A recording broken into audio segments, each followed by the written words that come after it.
Hey Aussie gamers, Lucas here, and today I've got a video for you. I'm going to address a comment that was put on the Facebook page for Aussie Gamers Express by Rusky Big Muskie. Now, it's quite a long one here, so I thought I'd make a video about it rather than just writing about it, because I'm sure I've got plenty to say here. If you haven't seen what the message is, you can go and check it out on the I think they're called visitor posts on the Aussie Gamers Express Facebook page. Go and check out Rusky's comments there and leave your own. That'd be really good. But let's go through it here and I'll give you my opinions on these things here. Right, so this is mainly about the Xbox One X and a bit of Kinect as well. So the first part of this comment that I've got here from Rusky says, I'm really excited about the Xbox One X, but likely not picking up one for a while. That's just me and my situation, but here's the questions. Firstly, I'm in the same sort of situation. I really would like to get one, but with my situation at the moment, I won't be getting one straight away. Right, so the questions are, let's assume we're picking up an Xbox One X and you already have a PlayStation 4, launch or Pro. Will the Xbox One X become your multi-platform game console of choice? Now, on paper, the Xbox One X definitely does look a lot better than the PlayStation 4. That's just looking at the specs. Will it drag me away from the PlayStation 4 with foundations that have already been laid for the last 3.5 years? Probably not, no. I would dare say that this generation, if you're a PlayStation 4 main console user, then you're probably going to stay in the PlayStation 4 mains. That's probably how it is going to be for me. I can't imagine myself going and swapping mid-generation unless the one that I was on was failing massively. So in saying that, the PlayStation 4, although it's not going to be the most powerful console once the Xbox One X does come out, it's still a very good console. And just like people that picked up the Xbox One, just the standard Xbox One at launch, just because the PlayStation 4 was better, doesn't necessarily mean that they were going to jump ship and go across to PlayStation 4. I do know of a couple of situations where that has occurred, but that's not necessarily going to occur because the Xbox One wasn't garbage. It wasn't as good. But if that's what you've got, and that's what you've built, and that's where all your friends are, like, it works. I mean, the only thing I think that would force my hand into switching teams mid-generation would have to be a disastrous thing. Say, like with the last generation when there was the red ring. Say you had arse of the consoles completely dying on you and sending them back for repairs. Okay, then, yeah, if that happened to me, then I probably would jump ship. Or if it was the other way around, PlayStation 3's massive hacking and all that sort of stuff, where PlayStation Network was down for a month or 3 months, whatever it was, switching ships would be something I'd do. I understand that. But just because there's a more powerful console on the horizon, I don't think that's enough to make it my main. Being a massive tech guy and a gamer guy, yeah, I probably do want to get one of these consoles eventually. But will it be my main for cross-platform games like Assassin's Creed and that new Destiny kind of looking one? What's it called? Anthem is the name of that game. Yeah, I had to go and Google it. My mind sometimes just completely forgets and fries up and doesn't allow me to think of things that I'm trying to think of. And I'm going down the same track again. So let's move on. Right, so now I'm a PlayStation 4 from launch. I decided that before the generation started, and that's, I think, how it'll stay until the next generation. And then I'll weigh up my options again. Where are my friends going to go? Are most of my friends going to go across to Microsoft, whatever they've got, or are they going to stay with PlayStation? And I'll probably make up my mind from there.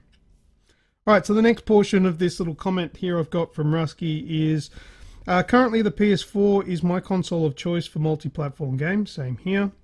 However, with the power of the Xbox One X, I will likely be seduced back to Microsoft's console for many multi-platform games. Look, that's something that the individual can decide. And for some games, that might be the case. You know, if I do have an Xbox One X on hand and there's a game coming out that I think will particularly be more enjoyable on the Xbox One X, I may do it. But then again, it comes down to where are your friends going to be. Is it a single player game?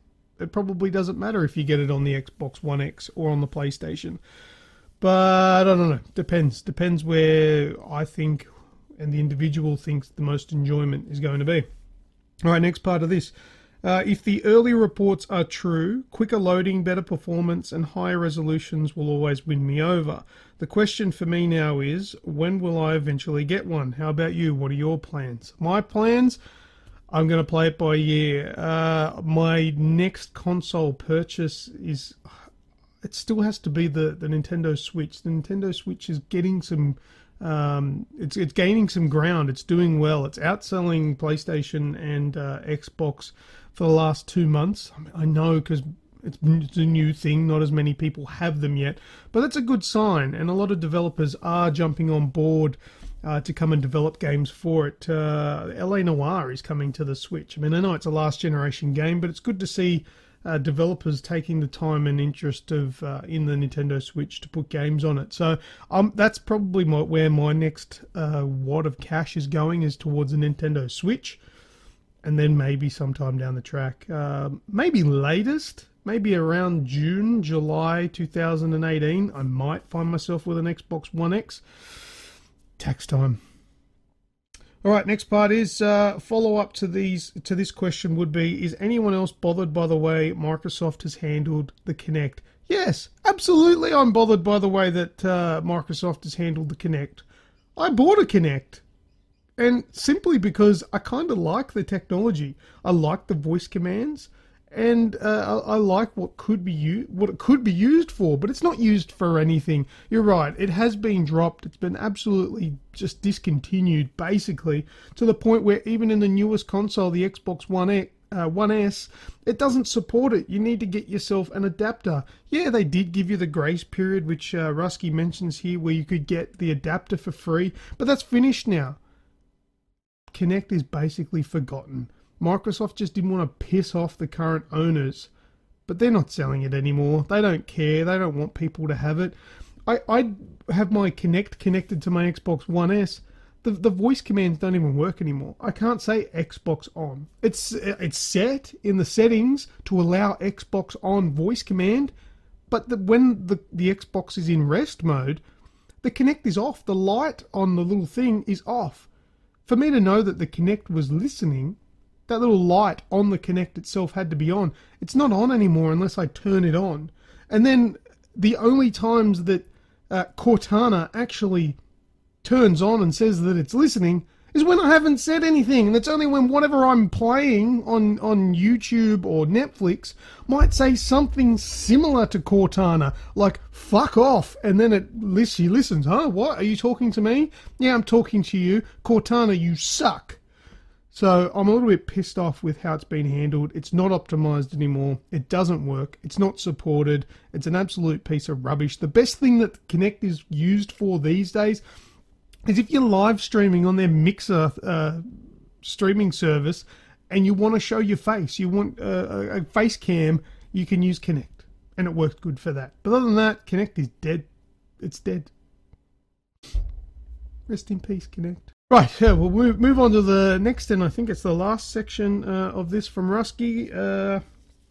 We went from the Kinect being a device that absolutely could not be separated from the platform, which is how they sold it before the Xbox One was released, to, well, becoming nearly obsolete. Exactly. We were given a window to pick up the Xbox One S and get a Kinect adapter for free, but now that's since closed, and you can only get one by paying extra, which I wouldn't recommend because it's a waste of time.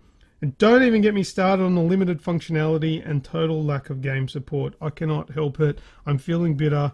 Age, can you help me with some words of encouragement? Okay, what I would encourage you to do is ignore the fact that Kinect exists, because that's exactly what Microsoft want you to do. And if you pretend that it doesn't exist, then I don't know, maybe the pain will go away of the fact that you wasted your money on a technology that a massive multi-million-dollar company, billion-dollar company, told you was going to be fantastic. They went to the effort of R&Ding this stupid thing to death, and it is now dead. So, in saying that, those are my opinions. I'm probably going to get an Xbox One X. It's probably not going to be my main console. And the Kinect? Well, Microsoft, screwed us over with that one. That's all I've got to say for now. My name is Lucas, and I'm from Aussie Gamers Express, and I'm wearing a t-shirt from TeePublic. Go to www.teepublic.com. Check them out. I'm not selling them to you. I'm just wearing them and telling you where I got it from. You go make up your own mind. See ya.